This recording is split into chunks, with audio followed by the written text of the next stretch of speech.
So I'm gonna kick this off and welcome our group today.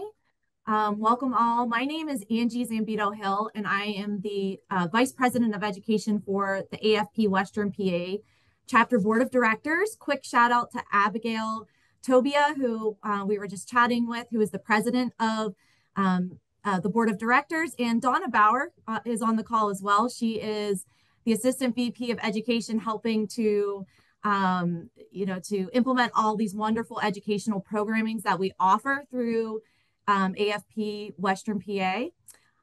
So we're really excited about today's program. And I think it's going to be a really important conversation to be having, one that I was just admitting earlier when we were chatting, that I don't have a big knowledge base in this space. So I look forward to the nuggets that we get today from this conversation. I think we can all really benefit from this presentation. I did, before we get into our presenter, want to mention some upcoming educational opportunities for professional development at AFP, which we are passionate about. So please be checking our website at afpwpa.org, and you can find, we've got some June and August programming in the works. We are finalizing some details, venue details, and otherwise. So please be checking the website to see, to check in on our upcoming educational opportunities. Also, please save the date for the 2025 Emerging Philanthropy Conference. It's going to be on September 26th. And that is a jam-packed, quality-packed day of education. A variety of tracks and presentations are offered. And it's just a wonderful way to get a lot in one day with an accessible kind of drive time, and also meet other chapter members. So please save the date. I know registration will be opening on June 1st, so be on the lookout for that as well. And now it's my pleasure to intro our presenter for today. Becca Nesbitt is the Assistant Technology Coordinator for TechAL in class. She is the Pittsburgh representative for Pennsylvania's Assistive Technology Act program and covers 7 counties in and around Allegheny County. Becca helps individuals with disabilities in the state of PA receive grant-funded solutions for educating and empowering others to utilize assistive technologies. Becca is also a licensed speech-language pathologist and adjunct faculty at the University of Pittsburgh School of Health and Rehabilitation Sciences. She is here today to broaden our understanding of digital access and online accessibility for people with disabilities to engage with electronic media content. And now I'll turn it over to you, Becca. Thank you for being with us. Awesome. Yeah, thanks everybody. Even hearing that intro is a bit gobbledygook. I know that there's a lot of words that most people are probably wondering, what is this? So my goal today is to water big concepts down. I'm assuming we're all kind of starting at the foundation level. So we're going to take our time and chat about what is digital accessibility, why does it matter, that sort of thing. So let me share my screen. Alyssa, I just sent a request to share. I didn't know that was going to happen. So 1 second. I didn't prove it. Let me know if that works. Yeah, perfect. Thanks. All right. I'm going to share this and we're going to go into presenter view. Okay.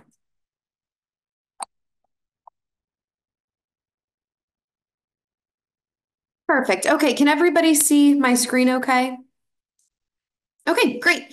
So as I was saying, we are here to chat about digital accessibility. Before I begin, if anybody needs closed captioning at the bottom of your control bar, if you don't see a closed captioning sign, there's a more button and you can find it within there if you need captions for today's presentation.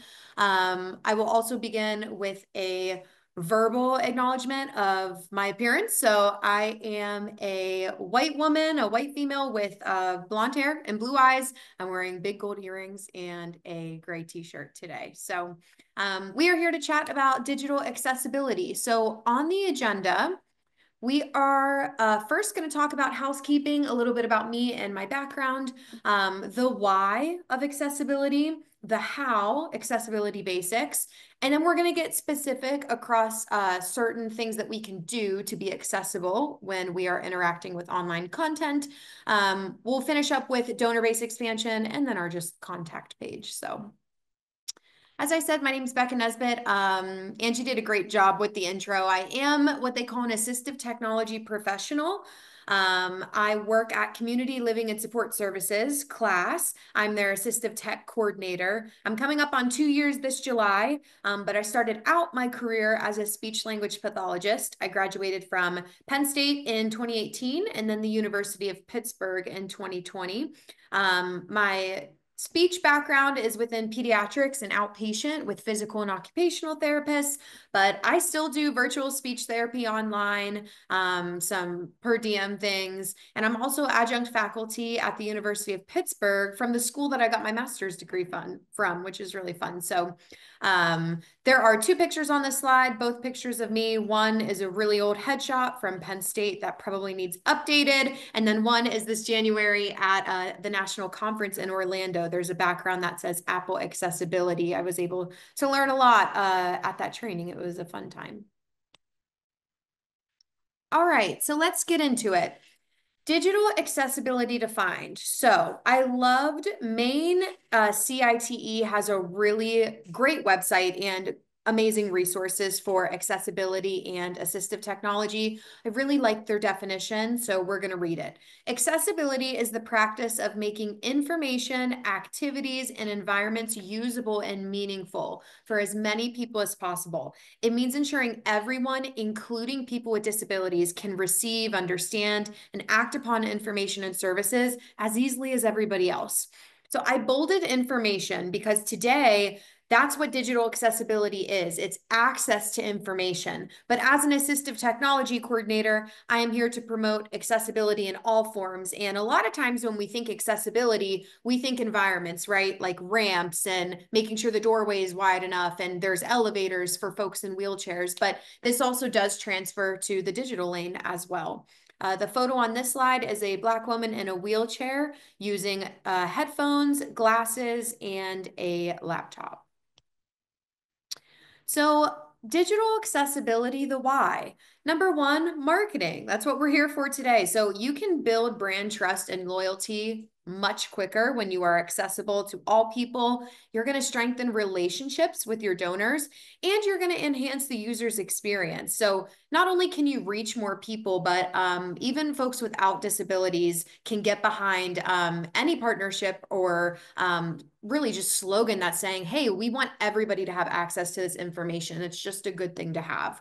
Number 2 is equity. So like equal access to online content is really important. Every person, irrespective of their disability status, should have access to whatever you're posting or putting out there on the computer.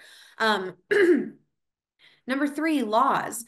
Businesses that are open to the public must make their online content accessible per ADA guidelines. There's not a lot of lawsuits or anything yet because I think that this is emerging, but just know like if you are a public business, you are expected to be accessible just like you would be your environment, you know, making sure that it would be accessible for somebody in a wheelchair. So this slide is to really just demonstrate a little bit more about accessibility. So let's think post-pandemic. The world was already moving into this tech digital lane, but I really think we can all see that post-pandemic, it accelerated how much is online, from Zoom and virtual meetings and presentations like this one, or how much we're using social media or podcasts or, you know, you name it that's online. That's kind of the new public square. And so the world is not just physical anymore, it's online. So we want to give folks access to that online content. When we know better, we do better. So if you didn't know about this before today, that's okay, but we have some new goals. And don't be the last to employ these efforts. Like I said, this is kind of a new, like, hot button topic that people are just starting to grasp. You and your organization don't want to be last on the list to employ all of the digital access efforts. You want to, you know, beat everyone to the punch. So I have an image here of a weighing scale because I think that these are weighted equally. One, an inaccessible social media post is the same as not having a ramp for a wheelchair user to enter the building. So it's important to start thinking like that. If you are not letting anyone access your content, it's the same discrimination, it's the same barrier, it's the same issue as we fought so hard to get in the 90s with the Americans with Disabilities Act for physical access, right? So like physical transportation and public buildings have to be accessible for people with mobility challenges. It's the same with online content. So think of those as mutually together. Okay. Sorry, this is lagging. There we go. Okay, so today's promise, I have an outline of two people wrapping their pinkies together for our pinky promise. Number one, today's a fresh start. No more unintentionally creating barriers in your marketing materials. I bolded unintentionally because that's what it was before today. But the kicker is after today, it's not unintentional. Once you hear this information, you're responsible to think of it and employ it in your strategies. Number two, be ready to fail. We at Class definitely have our pitfalls. We are all learning to be more accessible and open to anybody with or without a disability. So you're going to fail. We post things all the time, or we have meetings, and I thought, oh, what's a better way? It takes a lot of communication, a culture shift, maybe with others that you're working with, but just keep going. That's the biggest part. It's okay to fail. It doesn't mean that you don't care about people with disabilities, but keep going, keep trying.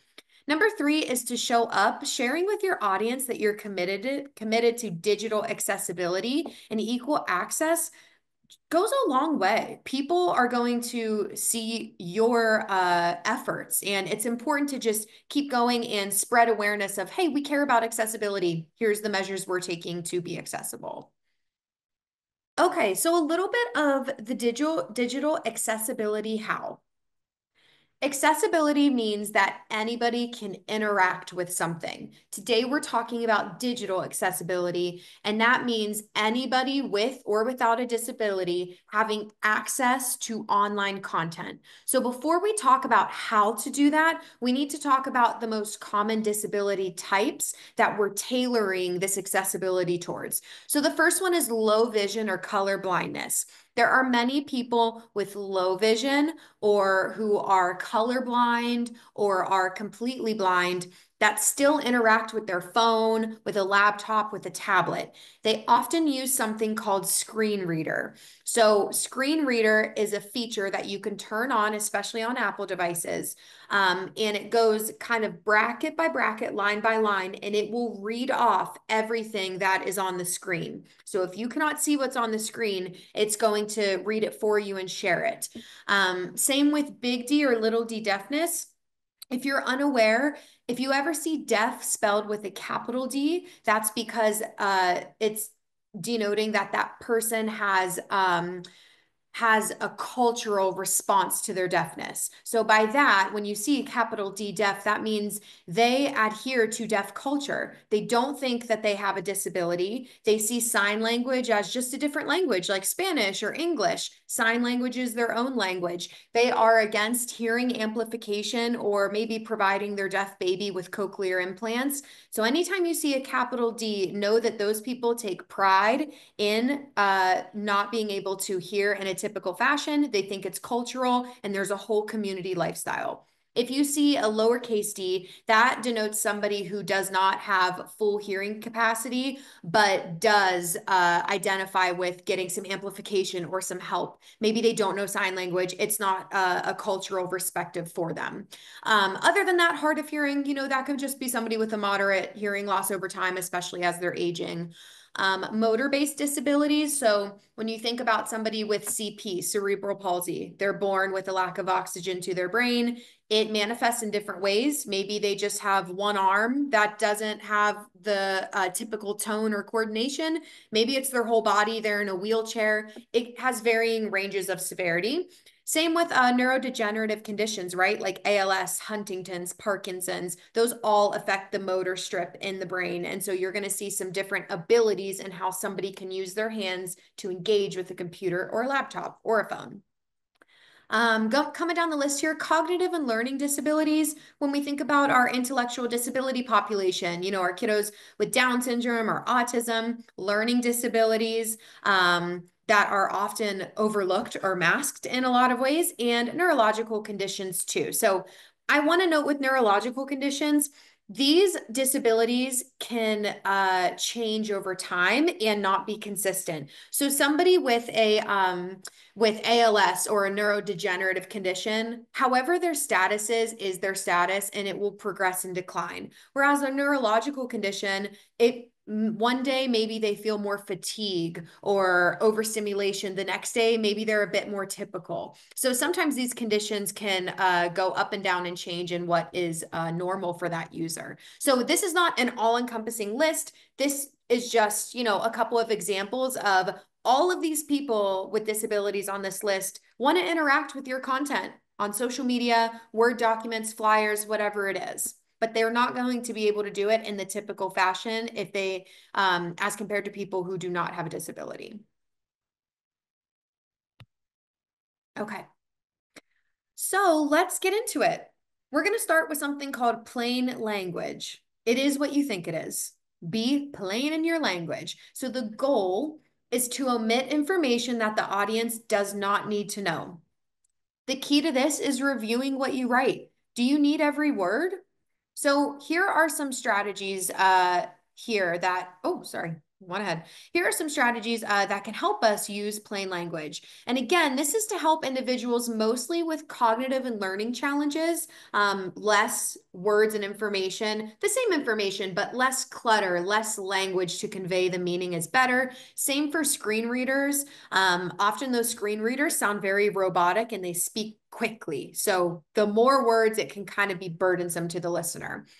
So the first one here is to cut excess modifiers. Absolutely, actually, really, totally. These are words that you don't need when utilizing maybe a social media caption or a flyer or even an email. Check prepositions. So anytime you're using those connection words like of or to or on, you can probably cut that down. So a couple simple examples. In order to can really just be two. A number of can really just be several. This is my kryptonite. I have worked on this so hard professionally, and I'm getting a little bit better, but it is so hard for me to use plain language. I don't know if it's just because I'm a speech therapist and we're all made like this, but we want to use 17 different words to tell you the same thing. Our emails are way too conversational and long and weighty. It's just how we are. So my kryptonite is doublets and sometimes triplets. I will use synonyms like insane. So due and payable can just be due. Begin and commence can just be start. So try to find ways to water that down without changing the meaning. And that leads us to our last point here, like cut the word count, but keep the meaning. If you're cutting the words, but it's changing the meaning, that's not the goal. We want to convey the original intent of your message, but condensing it. And I will send out this PowerPoint so you will have access. I linked the government guidelines for plain language. They have a lot of great examples of there's a red bracket and a green bracket. They're using the same meaning, but it's an example of how not to write something and then a better way to rephrase it, and using all of these categories like less prepositions, less modifiers, that sort of thing. The photos on this page are just a bunch of corporate work people working together collaboratively in office settings. Okay, so the last part here with readability, with plain language, is something called readability.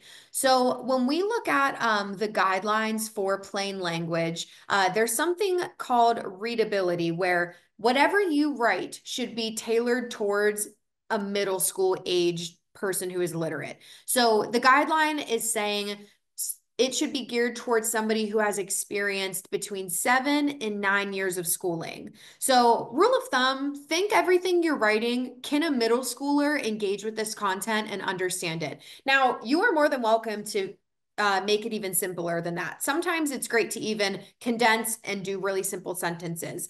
But readability is super important and helps us with plain language. If you hop onto Google and type in readability checkers, there are hundreds of different things. I linked the Hemingway app. I find that the easiest to use. You can cut and paste text or type right in there, and it will give you feedback, and it will grade what you put in the box for readability. Same for Microsoft Word. So if you go to the top taskbar and you hit review, this little button under review, top left, it's editor. This will pop up and it has your readability score, your editor score. So you can use this drop-down menu to denote whether it's a formal writing that you're creating or professional or casual. And then you can see what your score is. Your score should be pretty high. I would say at least 85, if not better. But sometimes this is nice to just check, is this simple enough? Am I adhering to readability guidelines? Okay, so I'm going to move on to a big section that we're going to talk about next, and that's alt text. Do we have any questions or anything so far? I haven't been looking at the chat, so I just want to make sure. No questions so far. Okay, perfect. All right, we are going to move ahead. So alt text. This is a big portion of today's presentation and something that I think could immediately help many of you on the call today. So the goal of alt text is to provide an explanation of an image for somebody with low vision or somebody who is blind. So when a screen reader encounters an image, it reads the alt text that describes the image, and then it follows up by saying, you are on an image. The photo on this slide is a blind woman utilizing the computer with somebody who looks to be helping her and is sighted.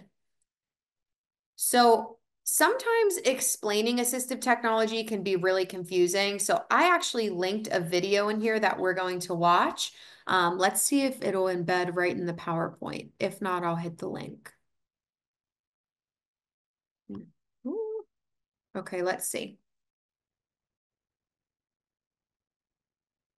Perfect. It's going to play. Okay. So this video is a screen reader example. Again, screen reader is for somebody who has low vision and the phone, tablet, or computer is reading off what's on a screen. This is an example of how somebody who engages with the screen reader, what they're going to hear if you don't provide alternate text on an image versus if you do.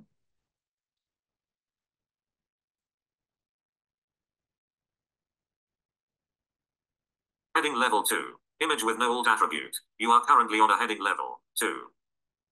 / example 1, 2, 3, JPG image. You are currently on an image. Heading level 2. Image with alt text. You are currently on a heading level 2. A small dog running across a grassy field, mouth open, ready to catch a tennis ball image. You are currently on an image. Okay, so that is a perfect example. The first one told us JP, and some numbers and some different things. It didn't tell us anything about what that image was. Whereas the second one said, a dog playing in a grassy field. It gives that information to somebody who is unable to see and is relying on those audio cues and what they call voiceover, which is a screen reader. So that makes or breaks somebody interacting with your content. So just seeing that video is like, wow, if you don't label that first picture, the person who is engaging with your content is missing so much of the meaning and the effort that you put into sharing an image or information. So let's get into the more nitty-gritty of how to. So we learned about kind of what alternate text is, why it's important. Let's talk about specifics on how to use it. So if you are in Microsoft Word, I just screenshotted a really nice breakdown from Microsoft Word about how to add alternate text. So again, it's describing that people who are low vision need to interact with content. Number one, click on the image or video. Right-click on the visual content and select View Alt Text. And in the right pane, select Alt Text, and you can type in your description right there. We're going to chat about decorative in a couple slides, so don't worry about that. So that's how you would embed alt text on a Microsoft Word image. But let's talk about the meat and potatoes of social media, because I feel like this is huge for marketing and outreach and fundraising is social media platforms, right? So a couple things. Instagram, LinkedIn, and Facebook are all very similar in how they do this. So pretty much on all three, you upload the new photo. Before you post it, there's going to be either like Instagram has advanced settings, LinkedIn just has an edit button, but there's always like a button before you actually post it. Depending on what platform you're on, that's where you write in your alternate text. You save that and then you can publish it. Let me look here.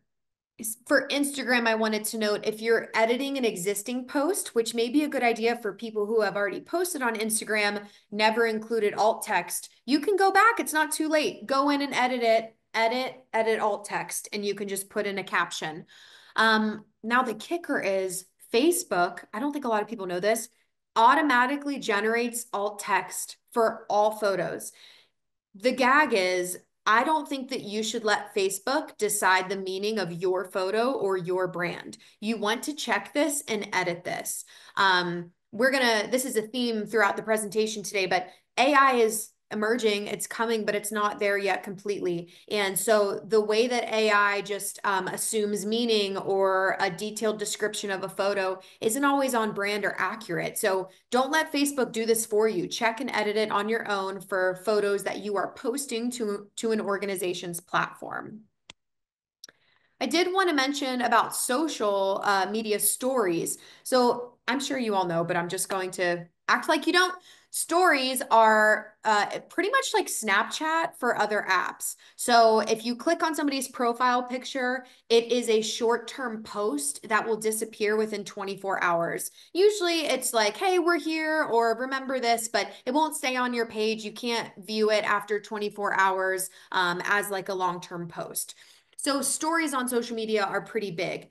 Here's the kicker with this. When posting a story, social media generates automatic alt text. So, and it doesn't actually let you create your own. So on a post, you can create your own and you should. But on stories, you can't create your own. However, the tip to get around this is just try to use as much description in the captions or on the actual post as possible. I'm sure this will come along. You should be able to do alt text on stories hopefully soon, but I hear that this has been a little bit challenging with accessibility.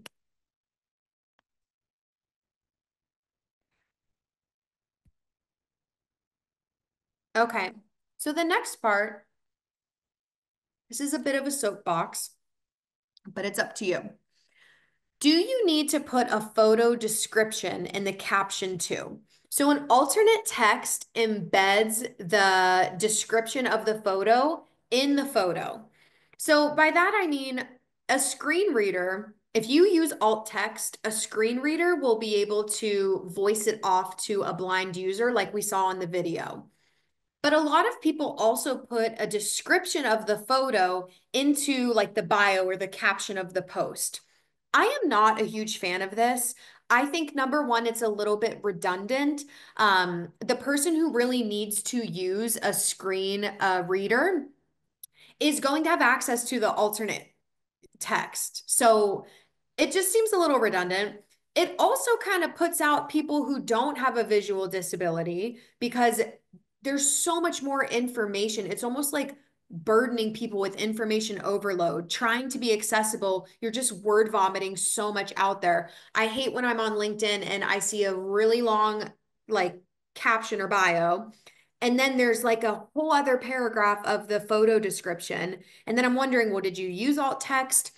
Alt text should also be like maybe a sentence, maybe two pending. It should never be a full jargony paragraph of what's going on if you can help it.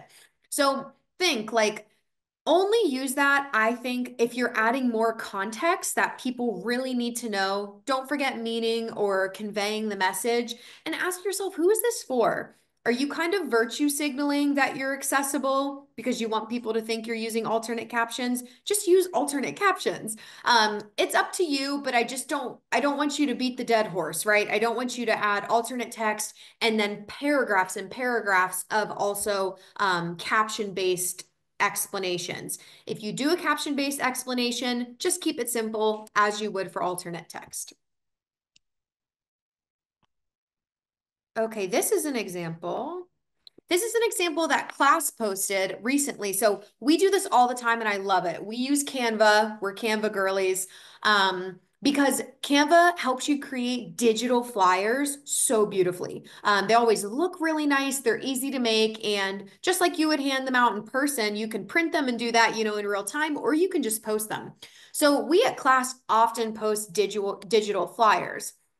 The issue with digital flyers is that when creating a digital flyer in Canva, you also need to use alternate text when you post it to social media. So the only issue with the flyer is that screen readers, even though it has text, it's not going to read the image because it's a picture. So don't be confused by, oh, well, there's plenty of text on the picture that we posted. A screen reader, like that type of technology, is not going to pick up on text in an image. It does need to still be accompanied by alternate text. So if we would post this for class, we put that out there, and then the alternate text on the image would say flyer for class, details listed above. My advice would be, don't feel the need to describe all of the details in the flyer in that alternate text caption. If when you post, you've already talked about, hey, it's on June 14th, it's, register today here, that sort of thing. If you already give people the information, you don't have to put it back in the alternate text. Just say a flyer for, the walk, some photos, see information above for details, that sort of thing. Okay, so now we're going to practice. We need some participation from all of you. Please put in the chat for me if you can, or say it out loud, whatever works. We are going to practice alt text and branding. So here's the purpose of this. What is a sighted person getting out of this image? Okay, so what is the meaning that we want to convey? So I have a couple of examples. Can you throw in the chat or just unmute yourself, whatever works for you? How would you provide an alternate text for this image if you are specifically working for maybe a camera company and you're trying to market the use of this camera? What would be important to describe this photo to somebody if you are focusing on the camera? And again, the verbal explanation, this is a picture of a white man in a wheelchair holding a camera. He is positioned on a dock at a lake. There are many of ducks in the water, and it looks as if he is taking some photos of them. So, and Alyssa, if you can help me when they put some in the chat, if you could just read some out to me, that would be really helpful. Absolutely. Okay, we have one that says Erica's row, a man sitting in a wheelchair on a dock holding a camera taking photos of ducks. Perfect. That's great. Super concise, and you added all of the elements. Yeah, that's a good example. Can we put some in the chat of what if you were focusing on the location?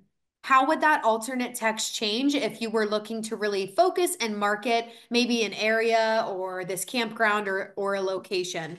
Would you use more descriptive words for the background? I just want to see what somebody would use alternate text for that.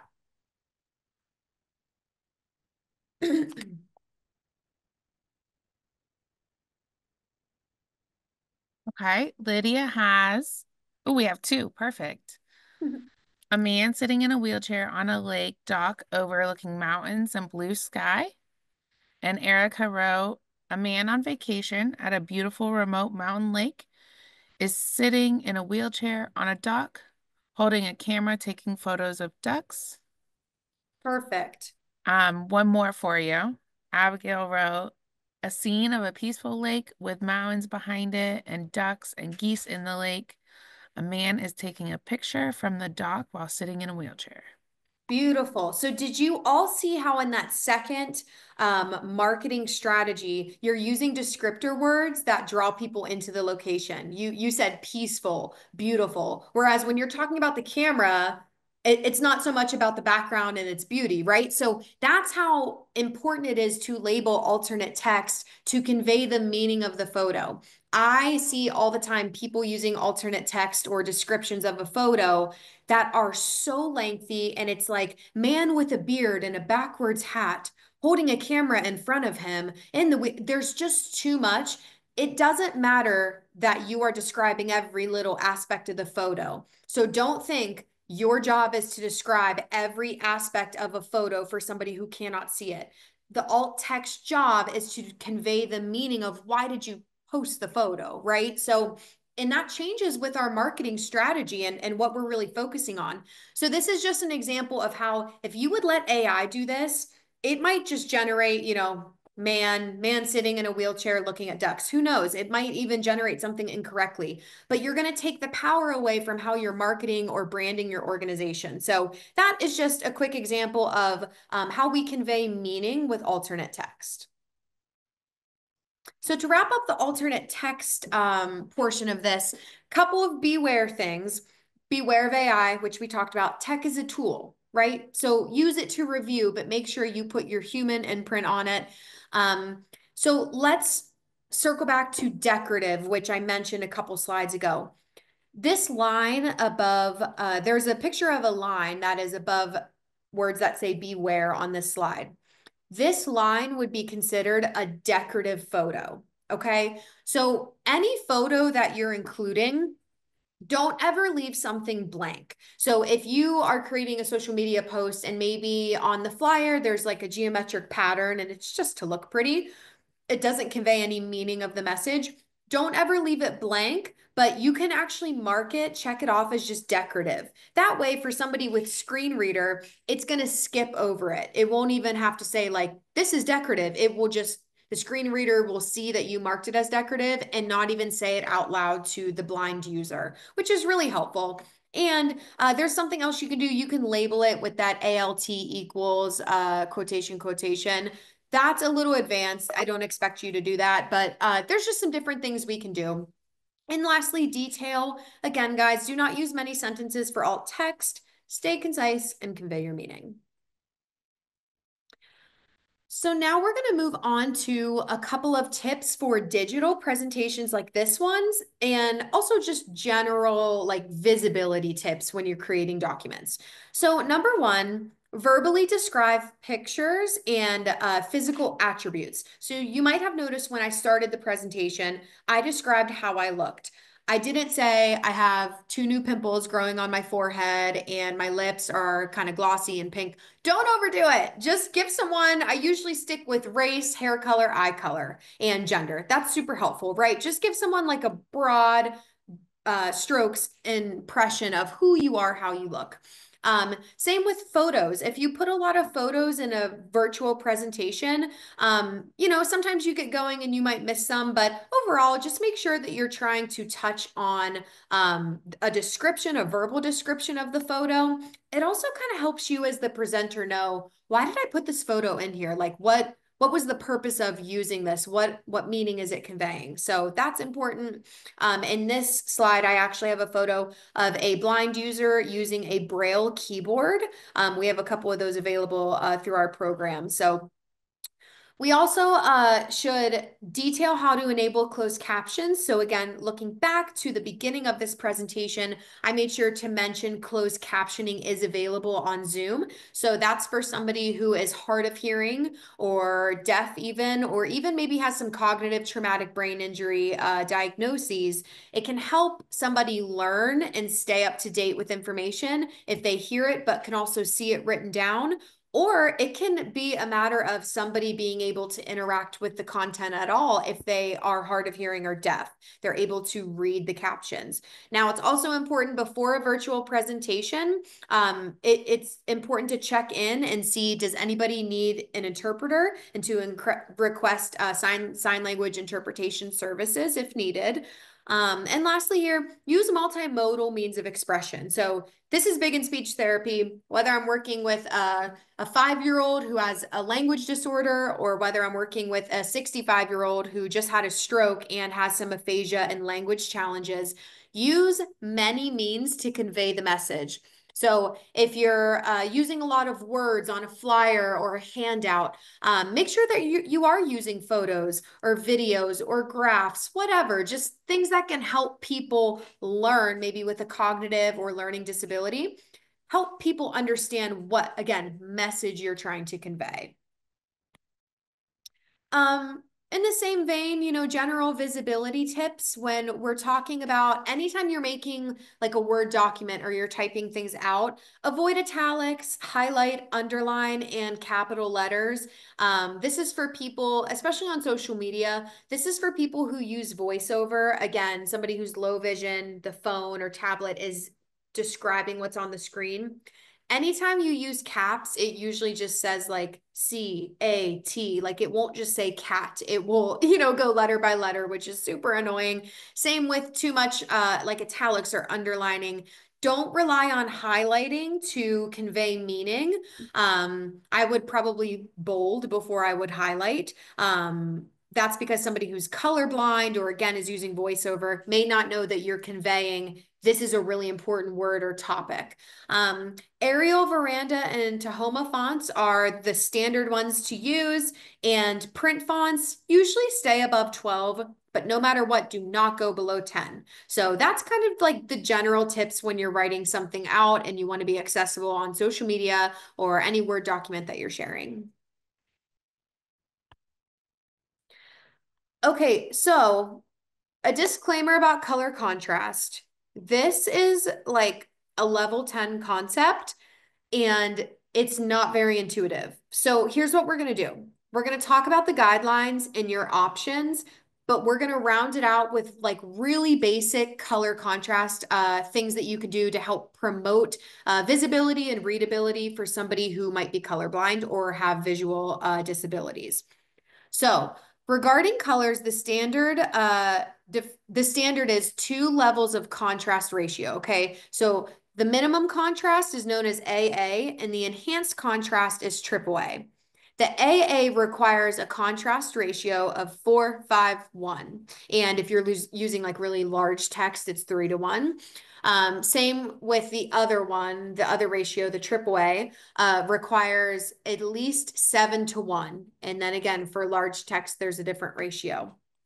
So here are some really helpful tools. If you're not sure how to check color contrast to make sure that your words are sticking out and they're not too visually confusing for people with visual disabilities, I linked all of these here. They are the most common. They're color contrast analyzers or checkers. So the first one is just a desktop app for Mac and PC. The second one, you can upload images and it will check the color ratios for you. It will give you like a grade and tips and suggestions on how to make it a little more accessible. Same with this wave color check. It's a bit more high techy, but it's a Chrome extension that you can check your entire website page for color contrast standards. So if you want to go deeper into that, that's a whole other session, but I did link here. Pitt's University actually has a really nice handout about color contrast analyzers and how to do that within a Word document. That's a bit more nitty gritty. So please explore that if you're interested. But here are the main takeaways for color contrast, okay? Limit bright colors. We don't need anything super neon and super bright if we can help it. Avoid red and green pairings. That is like the worst thing in the world to look at. And I don't have color blindness, visual disabilities, anything like that. Use high contrast color combinations, like black on white background. Just make sure that you're using contrasts, opposites well. And the same for anytime you have a video or you're presenting a slide, your transitions, make sure you're not using fast moving or flashing things. This is not great for our epileptic community, people prone to seizure activity. Another kicker, social media doesn't provide a color contrast check. So you're going to have to check these things before you go to post them, right? And again, you can use those color contrast checkers by just uploading the image. It will tell you if you're good to go. Microsoft Word is a bit more in depth. the user you have to convert a value. That's what I'm saying. It gets just above and beyond just a regular person checking for this. So when in doubt, use their accessibility checker. Google Docs, Microsoft Word, they have accessibility checkers. Again, not the end all be all. It's a tool to help you understand where this document or post is at and then to revise it independently. Don't just go with what they're saying or trust what it's saying, but use it as a tool. And the basic takeaway for color contrast for now, guys, just start using digital accessibility features today. Whether you're using the full color contrast checker that was linked in the last slide, or you're just starting to say, you know what, let's really just be intentional with our color palette and the contrast that we're using. That's great. That's a big start. Okay, so we're getting through this. A couple more. Let's talk about hyperlinks. I love links because it is one of the easiest things that we can do and the quickest things that we can change and make accessible. A lot of people also have some background knowledge of using a link and a hyperlink, so this is good. All links posted should be edited, okay? Never post a link with a really long URL code. Have you ever seen someone just copy and paste it in an email or something and it's like N32YX? It's just like 5 lines of code for the URL. Make sure that we're editing every post. And that leads me to the first part here. Never post a link that's not specific. We need to use informative links. Okay, so avoid uninformative links. The link name should clearly state where it plans to take someone. That's so important, and it leads me to the second one here. Click here. Don't do. Please don't do. If you do want to use that phrase, click here, make sure it's followed by an action, right? So click here for registration. Click here for a video, the video, whatever works. But we never just want to have a really broad link where it's like, okay, the person who doesn't have the visual capability to see what's written there, who knows where that link's going to take them? And then they're going to go down a rabbit hole of another website and have to worry about getting back to the first page that you linked from. So make sure you're being specific, informative, and again, screen reader, just like that video we saw, how it will explain the alternate text, like the dog is running in the field, you are on an image. The same thing happens for people who use screen reader who are trying to access a link. So it will read the link and it will say you are on a link. So it's just important to make sure that our links are accessible. So how to for links, it's pretty straightforward, guys. Anytime you're hyperlinking a document like on Word or Google Docs, Microsoft Word, Google Docs, the easiest way I think is to, at the toolbar up top, click insert. There's a link button, and then you just copy and paste that URL code. So the code or the website code for where you want the person to be able to have access to. And then at the top, there's going to be a blank title line. You write in whatever you want the link to say. And that's where we need to remember these tips of being specific. Now, for social media and Canva, it's easy as well. Like sometimes I just even copy and paste the link in and it will already pop up as a link and then you can edit it from there. But most social media sites have a link option when editing, just like they have that alternate text option. So just be conscientious when you are embedding links. Make sure that they're concise. That's a big takeaway today. Use plain language. Okay. So let's chat just a little bit to round today's presentation out. So accessibility boosts engagement. So that's the first point. If you want to reach more donors, if you want to reach more people in your fundraising efforts, the more that you drive accessibility, the more people you can reach. Absolutely. Think about all of the disabilities we talked about and the simple ways that we can cater our online content to make sure it's accessible for everybody. But you know what? I really think that that's kind of the baseline. Creating equal access for all within your digital communications matters from a human right perspective. So If you are motivated by the boost of engagement, love it, great. But on a deeper level, again, we go back to equal access, removing barriers, removing discriminatory practices online. It's really about we value everybody coming to the table and having a seat, and we never want to be unknowingly creating barriers for people who don't have access to our content. I think that video really encapsulated earlier, like, if you don't have alternate text, that person has no idea what was said. So number one, it changes the way that they're engaging with your content.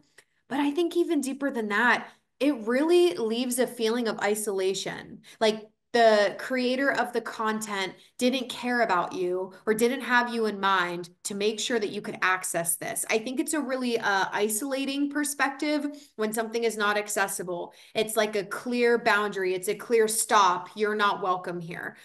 So whether that's your intended message or not, the more accessible you can make your content, whether it's social media, anything on your emails or Word documents, Google Docs, it's imperative to be accessible.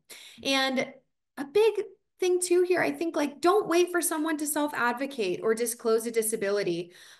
We don't want people to have to say, hey, I'm colorblind. Hey, I have low vision. Is there a way that I can interact with this content? We just want to put all of the accessibility out there, and it's almost like, universal precautions where you have to, in the medical field, assume that everybody has like a really rare, like degenerative disease, bloodborne illness. You have to treat everybody like that. It's kind of like this with online content. Treat everybody as if they're going to need accessibility measures taken to interact.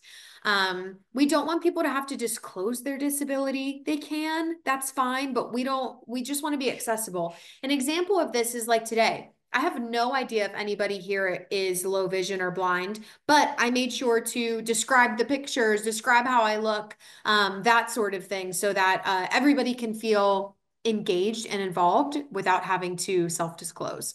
The last photo here is more people in an office space looking at a laptop. They look like they're working on something good together. Okay, so that's the meat and potatoes of today, guys. Thank you for having me. I did want to pull this last slide up. There's a QR code. If you cannot scan that, if you don't have the visual capacity or the phone to do it, that is okay. This is optional, but we love to get feedback from this survey on just how this went, what you think of it. Don't worry about finding a title or even my name. It's anonymous, but I'll be able to see the date that you completed it, so I'll know, what this presentation was. Feel free to just put Becca as my name, and then the title, put something like digital or accessibility, and we'll figure it out. My phone number is listed there. My email is there. I wanted to quickly also just shout out the partnership that I have. So we noted this a bit earlier. I work for a nonprofit called CLASS, Community Living and Support Services. CLASS is what is known as an ATRC, an Assistive Tech Resource Center. All of the funding that I have to help people get adaptive equipment comes through Temple University's program called Tech Owl. I'm the Pittsburgh rep, and they needed somewhere to house me to help, Pittsburgh locals get Tech Owl services. And so Tech Owl is housed in CLASS. So I work for both Tech Owl and CLASS. They have both, helped me put this information together and set today's webinar up. So I'm really appreciative. We are always a resource. I have hours and hours of content of disability and assistive technology, and all types of things. So if you have any questions or just need any help with things in that regard, let me know. We're always here. Becca, do you have a link for that survey as well that we can put in the chat? Oh, that's a good question. Yeah, let me pull that up. While you're doing that, Angie had to hop off, so I just wanted to say how much we appreciated this. It's an incredibly timely topic, and I know one that I've addressed in my workplace, so thank you. And we still have time, so I'm going to let Alyssa manage some Q&A. If folks have questions, I think the best thing is to put them in the chat. Alyssa, I'll let you figure that out, but it might be more organized that way. So, but I'm going to turn it over to you. And thank you both again. This was wonderful. Perfect. I will also send a follow-up email with the whole presentation so that you have access to the links. And in there, I will also link the survey too, if you didn't get a chance to just scan and complete that. Well, I'd like to say, even working with Becca and working in the disability community, I've definitely learned a few things today also. So I am looking forward to implementing some of these. Any broad questions, even comments? I would love to hear of ways, maybe in the chat, of just, oh, that made sense. This is something I can integrate today. We love to hear how just the information presented can make a real impact quickly in whatever you're posting or doing. I do wonder, so can you hear me okay? Yes. With the, I think it's screen readers, when we were looking at the photo of the dog on the grass with the ball, the way that the screen reader is reading it to the individual is like it's like robotic. How does that sound influence the experience is my question. Because I mean, I don't like, because I can see the picture, like if you're kind of going for that sort of like serene quality of the lake with the ducks, I mean, if a screen reader is reading like that, does that interfere with the person's ability to like, you know, just their overall like feeling and sense of that Yeah. image? That was so insightful. You're spot on. This is why we are in such a fun stage of technology and AI. So I have worked at the ALS clinic on Pitt's campus, and we are often a part of helping somebody with that diagnosis use speech generation so that when they lose their ability to vocalize, they can use a communication device and it's still in dad's voice. So we do a lot of recording somebody's voice as is, synthesizing them, putting it into a device. I do not know of anything like that for screen reader. I think that that's really important because it is robotic. I will say my patients who are blind and have used screen readers all their life, they are an absolute master class at it. But I was actually really blown away by when you take away one of the senses, like vision, your other senses sometimes increase, right? I am blown away by how fast the speed that a lot of my patients have their screen reader on.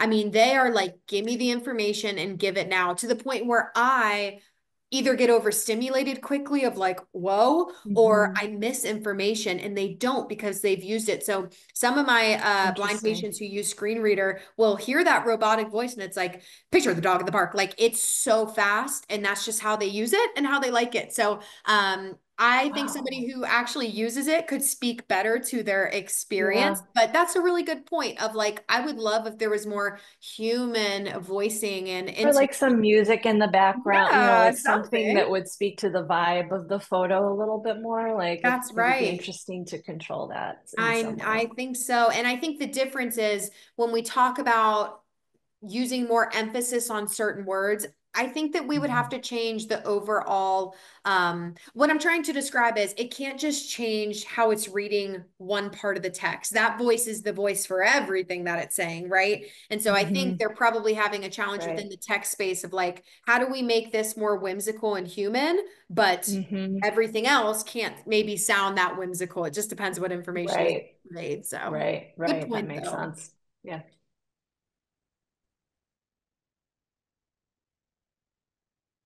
Hi, fellow SHRS alum. Hi, Erica Timborough. How are you? I wanted to thank you for this. You know, I've never practiced alt text before.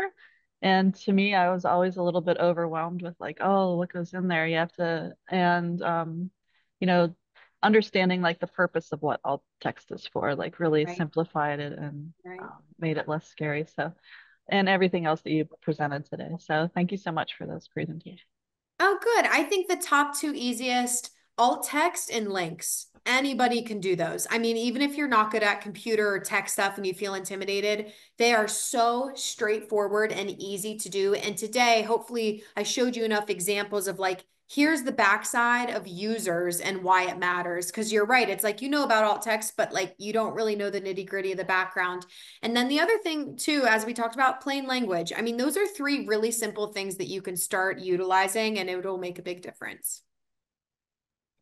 On a practical kind of note, do you or does class provide consultation and assessment? For example, would someone from class review our website and give us pointers on things that would help improve it from an accessibility standpoint? And I ask that because we did a web upgrade probably 3 years ago, and we completely redid it. And I kept bringing that up during that process. It's like, hey, are we looking at accessibility? Are we looking at these things?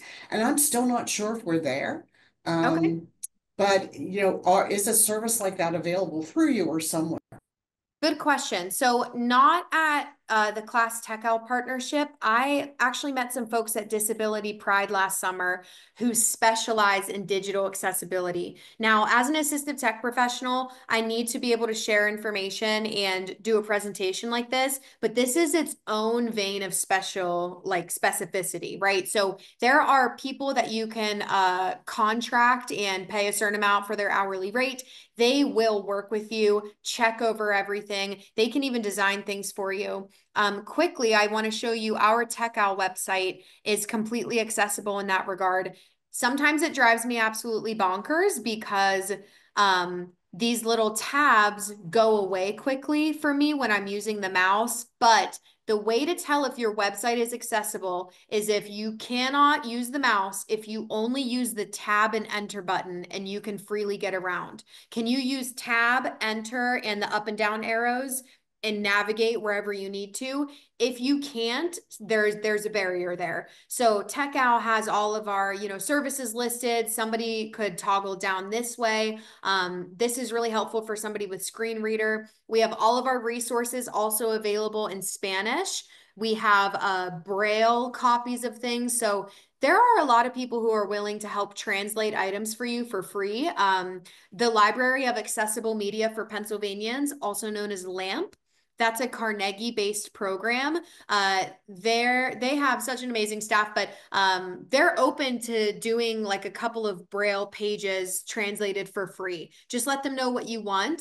You can send that over to them, and they can give you the Braille handout that you can go pick up. So I can also include that in the wrap-up email, but there are better local resources to really check for website accessibility. Becca, Erica shared in the chat that Making Waves for Good will review websites and has plugins for accessibility. Yes, and that was actually embedded in the PowerPoint under the contrast color checkers. Wave was that last little bubble with the link. So again, it depends. I would explore that. If you are comfortable with tech, it is a little more of, it's not a beginner level. So you might be better at like funneling some money toward a consultant who can come and actually just do it for you and help you. But at a baseline, that could be a good start. Absolutely. Wave is a good resource. So also Rachel shared, Todd Rogers, Writing for Busy Readers, has a great list of plain language alternative phrases and words for better communication, and shared a link in the chat as well. Oh, that's great. Thanks for sharing. Again, that's the hardest thing that I always work on. So any resource. Me too. I'm using it in my grant writing class because I go over a section on that. So I just thought I'd share it. Now I have something else to kind of like point to from your presentation too as well. Oh, that's amazing. Alyssa is our grant writer at class, so I'm sure she can look at that one over too. And as you know, Alyssa, funders have made it even more challenging, many of them, to use expressive language because you've got a 1,000-character limit, and that is very little text. So you got to really learn to get to your point without a lot of extraneous stuff. Some are more generous than others, but I'm thinking of Hillman. I mean, every one of their categories is 1,000 characters, which is 3 very short paragraphs. So, and then they ask for 6 things, but let's not go down that one. But yeah, so one of the things that has helped me get better at that is just having no choice, because otherwise you don't fit and it won't go through. Yeah. I had one last week that I turned in that was, I'm used to that with some of the smaller foundations that are trying to simplify their applications, but I had one last week that I was surprised, because it is a little bit of a larger one that they had that same limitation. So. And don't be afraid too. I use Copilot, Microsoft AI all the stinking time. You can type out something long and then say, write this for a third grader. Simplify this with X amount of word count or sentences. Again, a tool. Don't just copy and paste everything. You should be actively doing this work and being engaged in it, but use that as a tool, absolutely, especially if you're like, hey, here are the bullet points of what I need to put into a 1,000-word paragraph. What would you suggest I do? That's really helpful to then edit from there. I'd like to plug Perplexity. It's one that I'm trying to switch to because they cite their sources. Oh, that's great. So it makes it a little easier to gather resources. Does anybody else have any questions before we wrap it up for the day? I don't I think want so. to, I want to again thank you, Becca. I think this is incredibly timely, and I think you're right that the conversation is really just getting started. And it's not something that people have traditionally thought about when doing their websites, and I think it's very important. So thank you. Melissa, thanks for hosting and helping manage. And again, on behalf of AFP, Western PA Chapter, we're so glad you attended, and we look forward to seeing you at the next program. So, Thank you.